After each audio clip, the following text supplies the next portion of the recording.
meus amigos, amigas, né, instagreiros, facebookianos, os networks aí, das demais plataformas. Quem vos fala é Christian, né, seu amigo. E hoje eu vou falar um pouco sobre o capítulo 1 do livro de Ruth.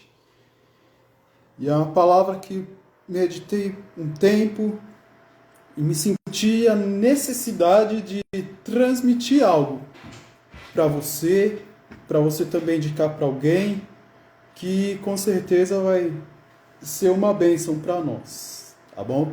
Eu vou estar lendo aqui Ruth, capítulo 1, apenas o versículo 6, que diz assim, ó: Então se levantou ela, Noemi, com suas noras, e voltou aos campos de Moabe, porquanto na terra de Moabe se ouviu que o Senhor ouviu o seu povo e tinha visitado eles, dando-lhe pão. O que eu acho interessante no livro de Ruth, que ele começa com a seguinte expressão: os juízes julgavam, não havia rei em Israel. E o que acontece? Logo de cara podemos entender que a expressão sugere, né, que vai dar ruim. Por quê? Porque o ser humano assume e Deus se ausenta, se afasta para deixar ver o que vai dar.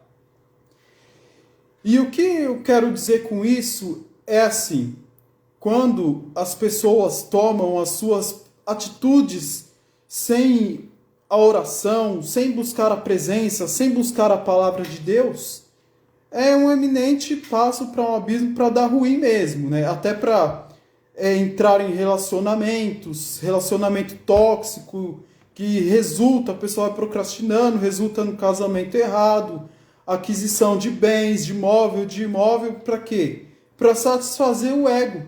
E até mesmo, eu lhes digo que até mesmo ingressar na faculdade, sem a direção, sem a orientação, sem o revestimento do Espírito Santo, para um cristão é perigo, porque é um ambiente hostil, né? Graças a Deus tenho formações, né, de curso superior, mais do que uma, e faculdade realmente posso afirmar, é Babilônia. A pessoa tem que estar com Deus, tem que estar firme e tem que ter o objetivo de ser um adorador verdadeiro onde pisar, porque é só pela graça do Espírito Santo. Isso na minha época, né? Hoje eu não sei como está, mas até isso precisamos da orientação e da aprovação de Deus. E o versículo 1 lá do capítulo 1 diz assim, né, que Moabe, Elimeleque, melhor dizendo, resolveu se aventurar aonde? Nas terras estrangeiras de Moabe, nos campos de Moabe. E nós já sabemos que os moabitas eram inimigos naturais do povo de Israel. A sua origem, né, que era ali, era as filhas de Ló, já começou errado. Ló estava andando com Abraão, peregrinando na terra, sentido a Canaã, e houve desavença entre os pastores de Ló e de Abrão no contexto, e ali teve uma cisão, se separaram. Ló abandonou o homem da promessa, que era Abraão. Ló abandonou ali, de certa forma, a integridade que Abraão tinha e decidiu seguir o próprio caminho e em direção às planícies de Sodoma e Gomorra. Ele viu lá aqueles campos verdes, aquelas paisagens igual do Senhor dos Anéis, dos Teletubbies, e decidiu ir para aquele rumo porque era agradável aos olhos.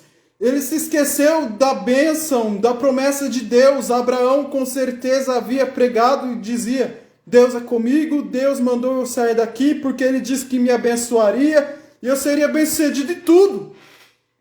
E Ló desprezou essas coisas e tomou um rumo e foi para o caminho ali que não agradava ao Senhor. E a origem do povo lá de Moabita era que as filhas, né, dos Moabitas, dos Amonitas, né, as filhas de Ló, encaixaçaram o pai delas, embebedaram ele, e aí abusaram dele, e aí teve que nascer uns filhos. E aí se deu-se início à nação de Moabe. E aqui lá em Ruth, no capítulo 1, vemos que o indício que a história de Ruth se passa ali na época de Gideão, em Juízes capítulo 6, versículos 3 e 4 ali, dá indícios que era naquele período de seca e escassez em Israel. Com isso nós podemos entender que isso acontecia por causa da ausência da prática do culto monoteísta a Yahvé. Então o Senhor fortaleceu os inimigos, os midianitas, os amalequitas, e fechou as portas do céu. Para quê? Para que o povo de Israel voltasse ao Senhor, voltasse às práticas que eram agradáveis a Deus, aos bons costumes. E então Deus permaneceu esse contexto de extrema necessidade no povo. No entanto, nós podemos perceber que quanto mais Deus e Yahvé apertavam o povo, mais distante eles ficavam de Deus, da presença de Deus. E nessa cultura patriarcal, a mulher não tinha voz, a palavra da mulher não tinha peso jurídico. Mas, infelizmente, se o marido, o cabeça, desagradasse o soberano, ambos sofriam as consequências. Mas, contudo, apesar disso, até mesmo nas injustiças da humanidade, Deus olha lá de cima e intervém com graça, não permitindo que o justo pereça com o ímpio, e começa a trabalhar nos corações inclinados para ele. E logo, de cara, já faz a triagem de que os verdadeiros permanecerão. E o versículo 3 diz assim, e morreu. Morreu Elimeleque. E no versículo 4 diz que quase 10 anos depois, os filhos também, Malom e Quilom, morreram. E o que fica claro, o que fica evidente, que seguiram os passos do pai deles, e pior, casaram com mulheres estrangeiras, que o povo ali estava terminantemente proibidos a isso. E o cenário para Noemi já estava ruim, com as percas, e na minha concepção impossível de piorar. Mas quando as coisas já estão ruins, já não tem mais o que fazer, não tem mais saída, é o momento de dar graças a Deus. Quem diz isso é o pastor Davi, Quando está ruim, então dá glória a Deus, porque as coisas já estão para melhorar. E no versículo 5 fala sobre Noemi estar desamparada, ali desfilhada, viúva. Ela estava desprotegida, desorientada, sem cobertura. Ela estava realmente desamparada. E pior, em terra estrangeira. E uma desgraça para um israelita era morrer e ser sepultado aonde? Uma nação, uma terra estrangeira. Longe da terra da bênção, da terra da providência e da paz. Possivelmente eles poderiam entender que não teriam descanso. E isso já era uma tragédia para Noemi, tendo essa concepção cultural dos filhos e o marido ter morrido em terra estranha. Só que Noemi, ela tinha, eu posso entender que ela tinha algo que falta muito hoje nas pessoas. Eu posso entender que há pessoas que o inimigo fez um estrago sem tamanho na família. E a consequência disso é as pessoas saírem da presença de Deus. E ali Noemi estava destroçada, mas orientação ela tinha. Isso ela tinha e foi o suficiente. E com o passar do tempo, a notícia foi divulgada em todas as terras ali. E as nações diziam sobre a restauração que Deus estava agindo, que Deus estava operando, que o Senhor havia visitado o seu povo, dando-lhes pão. É o que diz lá o versículo 6. E sabe por que houve esse momento, essa transição de momento de tragédia, de momento de crise, de dificuldade? Sabe por que isso aconteceu? Porque alguém invocou o nome do Senhor, alguém clamou, alguém fez menção do nome do Senhor. E um tal de Gideão ali começou a buscar a face de Deus. E houve uma intervenção divina dizendo que o Senhor visitou o seu povo dando-lhe pão. E eu lhes asseguro que aonde há a presença de Deus, ali a fartura, a solução, a provisão. A intervenção de Deus vem em momentos como coluna de fogo, como nuvem, como maná. E orientação Noemi tinha. E Deus enxergou isso. A orientação que ela tinha, posso entender lá de Êxodo 3:7, né? Que Deus fala assim que viu atentamente a aflição do povo dele. Quando há clamor, a restauração vem junto, vem emendado. E orientação Noemi tinha. E referências ela tinha. Então o versículo no qual nós lemos aqui, o versículo 6, né? Diz que ela então tomou uma atitude, se levantou. E com isso eu posso entender que através dessa palavra, o Senhor dizendo para você levantar e sair da conformidade. Nós sabemos que Deus, o Senhor, pode fazer. Mas qual é o posicionamento que você tem se colocado no momento de crise? No versículo 7 diz que ela saiu de onde ele estava em direção até a de Belém Efrata. Na época, era o antigo nome de Judá. E ela saiu em direção à presença de Deus. Oposto a isso, em momentos de crise, de dificuldade, a pessoa sai da presença de Deus. É comum vermos muitos, a primeira coisa que faz é sair da igreja. Isso, eu lhes dou aqui uma severa advertência. É errado isso. Abandonar o culto, abandonar a presença, abandonar pessoas que podem ajudar em oração, orientar com a luz da palavra. Pensam que saindo de Deus vai sair dos problemas e as coisas vão melhorar. Mas eu lhes afirmo que aí é que as coisas desandam. E o texto fala que Noemi fez aquela triagem, né? Para Orfa e Ruth. E Noemi chamou as meninas, né? E fez aquela chamada para a independência delas, porque não dava mais para elas viver daquele jeito, que Noemi estava reconhecendo a situação dela, de um momento que ela estava na presença de Deus, com o povo ali, e depois saiu. E sabe, eu posso entender que Noemi fez aquela triagem, fez uma última chamada para a independência, infelizmente não de Deus, e voltarem para a casa da sua mãe, a Bíblia afirma, para elas, que Noemi falou, voltem para a casa da sua mãe.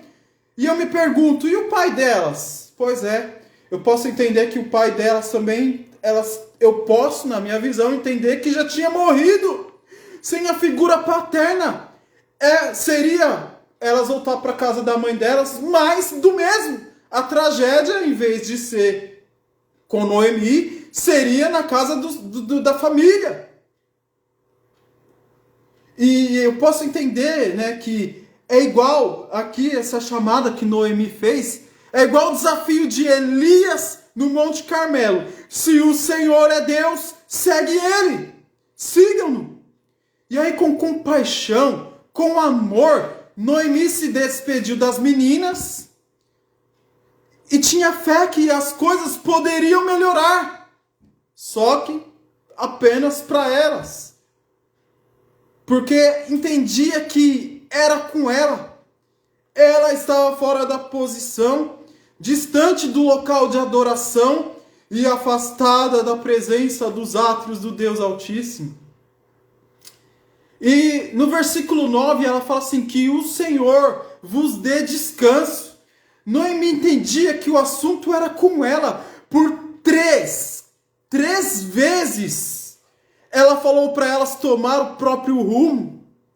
Noemi estava tão debilitada a ponto de dizer mesmo, vamos supor que para mim tivesse alguma esperança, sendo eu já de certa idade, isso é, vamos supor que para mim tenha jeito, ela entendia que já não podia acontecer mais nada, acabada pela idade, com o histórico de marido morto, os filhos mortos também, ela vai dizer, mais amargo me é a mim do que a vós mesma.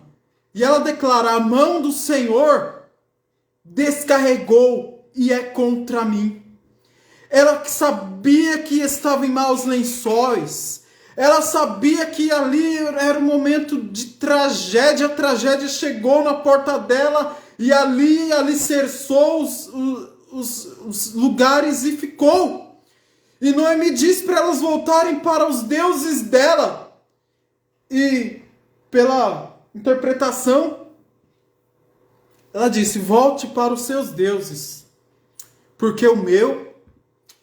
Aí, né, fica aí a sua interpretação, essa sugestão. Ela falou, volte para os seus deuses, porque o meu... Isso aí é uma afirmação triste, uma declaração triste, vindo de quê? De uma serva do Senhor, de alguém que conhecia o Deus vivo, as histórias do Deus de Israel. E Orfa simplesmente foi embora, não falou mais nela. E foi um momento comovente, de muito choro, as relembranças dos momentos de sofrimento. Elas estavam sofrendo, mas pelo menos estavam juntas. Coisa muito ruim é a pessoa sofrer sozinha, não tem ninguém para compartilhar as dores, para compartilhar os percas, os sofrimentos.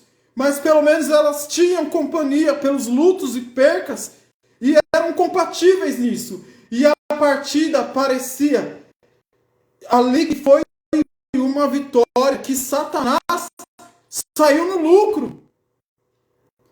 Por 4 vezes, mais 6, melhor, por 4 vezes, agora era só Ruth e Noemi e Ruth, e por 4 vezes Noemi despediu Ruth. Eu vejo aqui 4 vezes a desoportunidade batendo na porta dela, batendo na sua porta, por 4 vezes o inimigo tem tentado, e ali de posicionamento, penso eu que já era, que Ruth falou assim, já que já é para falar de Deus, então vamos falar de Deus aqui. O teu Deus, Ruth falou para Noemi, é o meu Deus também. Então assim no versículo 16 fala que Ruth entra em cena e a sua declaração de fé, eu posso ver que era o start que virou a chave. E Ruth falou, não insista que eu te abandone, não deixe de te seguir, porque aonde você for eu irei, e aonde quer que pousares, ali pousarei eu também, o teu povo será o meu povo, o teu Deus será o meu Deus, e aonde quer que você morrer, ali eu também morrerei. E ali serei sepultada. E assim Ruth falou, me faça o Senhor, e pior do que isso, se outra coisa a não ser a morte que me faça separar de ti. Meus irmãos, Ruth também não tinha perspectiva de melhora, porque ela encerra a fala dela ali, com até a morte me separa de ti. Ruth, ela poderia não ter nada, mas ela tinha um código filosófico de espiritualidade, e o autor da vida estava com a caneta e o papel em branco para dar um novo clímax na história. Dentro da narrativa nós vemos que o bastão do protagonismo e do coadjuvante foram trocados, e a pessoa central passa a ser Ruth, e pelo teor dos acontecimentos eu posso entender que Ruth estaria já apenas satisfeita em morrer, em ser sepultada ali na terra da bênção, na terra que mana leite e mel. Porém, os planos de Deus são maiores, como diz a palavra do Senhor lá em Isaías 55, no versículo 9, fala assim, porque assim como o céu são mais altos que a terra, assim são os meus caminhos mais altos que os vossos caminhos, e os meus pensamentos mais altos do que os vossos. O Altíssimo enxergou nela, em Ruth, uma devoção à causa, a nobreza em não abandonar a sogra na pior das circunstâncias, e sendo mesmo defensor da viúva, defensor dos órfãos, na sua santa morada, é Deus. Então o soberano Tsidkenu Yahvé decidiu acompanhar de perto o caso, para ver o justo juiz do seu trono, que está firmado em justiça e juízo, chamando um anjo ali. Ele falou: doutor anjo, chegue-se aqui, esteja na minha presença. O anjo ali na presença majestosa, dizendo, se apresentando perante Deus, e Deus falando para ele: anjo, você vai sair daqui da minha presença e vai se acampar ao redor dela para livrar e para guardar nas peregrinações até a presença, até a cidade santa. Eu faço uso desse salmo, do 34, do anjo do Senhor acampa ao redor, né, do versículo 7, com referência ao livro de Juízes mesmo, no capítulo 19, quando fala da concubina adúltera, da concubina infiel, que ela passou ali fugindo do marido. Ela foi deflorada, eu não vou falar, ela foi de uma forma, olha, aconteceu a pior coisa que poderia acontecer para uma mulher, aconteceu com ela uma noite inteira, e o pior, ainda depois de tudo, foi esquartejada. Foi um fim trágico, um fim triste, pelo esse ato de infidelidade. Houve justiça, né, contra a tribo de Benjamim, mas, conquanto todo bom entendedor sabe que é melhor prevenir do que remediar, obedecer do que sacrificar. E eu até acho louvável, né, a postura que a Marília teve, né, a mulher do pastor, em tratar com as irmãs essa noite o tema sobre prevenção, né, delas se resguardarem, delas serem mulheres sábias, de remediar. É melhor obedecer do que remediar. É melhor obedecer do que sacrificar. Ela teve essa iniciativa para tratar com mulheres que conhecemos, né, amarguradas. Infelizmente, a mulher amargurada, né, a pessoa, o ser humano amargurado, o homem amargurado, a mulher amargurada, ela só traz problema para o pastor. Digo, em qualquer igreja que você for, qualquer comunidade ou instituição, independente de ser igreja ou não, a mulher amargurada só traz problema. Em alguns casos só traz problema para o pastor, divide a família, causando danos à igreja. E o propósito de Deus é restauração, mas o plano primordial é prevenção. E voltemos, né, para Ruth. Ruth estava determinada a não abrir mão de Noemi, e sem se importar com as consequências. E ao chegarem lá em Belém Efrata, em Judá, os moradores da cidade estavam comovidos pelo opróbrio em que Noemi se encontrava. A tragédia ali era tão grande que a população, diz o texto, que todos da cidade se comoveram e indagaram: Noemi? O seu nome não é Noemi, a agradável? Apesar do nome, a mesma já sabia. Então isso me remete, né, a te fazer uma pergunta de reflexão. Em algum momento na sua caminhada, lhe ocorreu você mesmo ou alguém te perguntar, lhe redarguir, como pode algo trazer tanto sofrimento? Ou uma situação que pode, né, contribuir? Como isso pode, essas situações ruins, contribuir para o seu bem? Já me perguntaram como é possível você servir a Deus e ver as coisas acontecerem de ruim e Deus não fazer nada, deixar o mal acontecer e ele não agir. Já aconteceu comigo. Já aconteceu talvez com você, com pessoas que você conhece. E o pior, dizerem assim, ué, você não é cheio do Espírito Santo? Por que está abatido assim? Que Deus é esse que só traz tristeza? Pois é, meus irmãos. Com Ruth ali, com Noemi, é agradável, lhe veio essas indagações. E já passei por isso, acho que você também. E o pior de tudo é ter visibilidade das desventuras, das tragédias da vida. Em alguns casos, doença, tá ruim de grana, em deprê. E outras coisas que não fluem como se espera de alguém que serve ao Deus que tudo pode. E sabe como que o que eu identifiquei ali para Ruth, Noemi? Que Deus era o povo de Israel. Deus tinha um relacionamento com o povo de fala, obedece, e aí as coisas acontecem. Mas, irmãos, me doeu o coração, né? Me colocando ali tenho empatia pelo caso de Ruth, Noemi.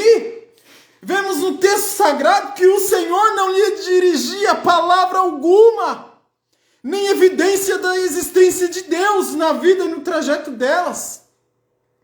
E entre nós aqui, já não é ruim quando você fala com alguém, um amigo ou uma amiga, né, um irmão, uma irmã de igreja ou de carne, de sangue, quando você entra em contato com a pessoa não responde, visualiza e nem se dá o luxo de lhe dar atenção no momento de amargura, no momento de dor, de sofrimento, e a pessoa nem um sinal de vida. Se isso já é ruim, imagine Deus não lhe dirigindo palavra, não falando a elas, não usando vaso, nem vaza, nem profeta, nada. Vai ler a palavra, vai ler as escrituras, não vê sinal nem evidência nenhuma da manifestação de Deus. E olha, eu vou falar para vocês, eu não estou dizendo que não vamos passar por adversidades. Eu já me passei em momentos que eu ficava triste, não pelo momento de perda, mas pela ausência de Deus. Por aflições, todo mundo vai passar, mas com o silêncio de Deus, isso é uma dor excruciante. É uma dor assim fora do comum. E na atual conjuntura ali de Noemi, ela fez aquela declaração lá no versículo 20. Ela, Noemi, não sou mais, agora é Mara, sou amargurada, porque o Senhor me encheu, não foi pouca não, me encheu de amargura. Para uma pessoa proferir tais palavras é porque já chegou no ápice. E hoje eu vou falar só do capítulo 1 e faço as considerações finais aqui. E o capítulo 1 ele tem desfecho assim, olha. Noemi, versículo 22. 22? Isso. Noemi e com ela Ruth, a Moabita, sua nora, que veio do país de Moabe, chegaram a Belém, no princípio da cevada. Essa era uma boa notícia. No princípio da cevada, elas chegaram na casa do pão. Detalhe, Ruth ainda era a Moabita. Acredite, é impreteritavelmente que o Senhor não pondere suas necessidades. Mesmo você se sentindo excluído ou excluída na sua igreja, ou ambiente de trabalho, na escola, na facul, em casa, até mesmo na roda de pessoas que você considera. Você se sente deslocado, moabita, e você com o seu nome e você mesmo. No momento assim, querendo atenção e aceitação. E eu termino assim a minha fala com as tais palavras. Aguarde o futuro. Seja firme e fiel. Porque se creres, verás a glória de Deus. Tá bom? Um abraço para vocês que teve acompanhado aí. Meu amigo Diego Mamédio. Meu charazão ali, Christian. A Fezinha, Fernanda Fernandes. A Raíssa, né, minha discípula, a Andressa também, o Chicó, né, o Francisco, que Deus abençoe vocês, em nome do Senhor Jesus.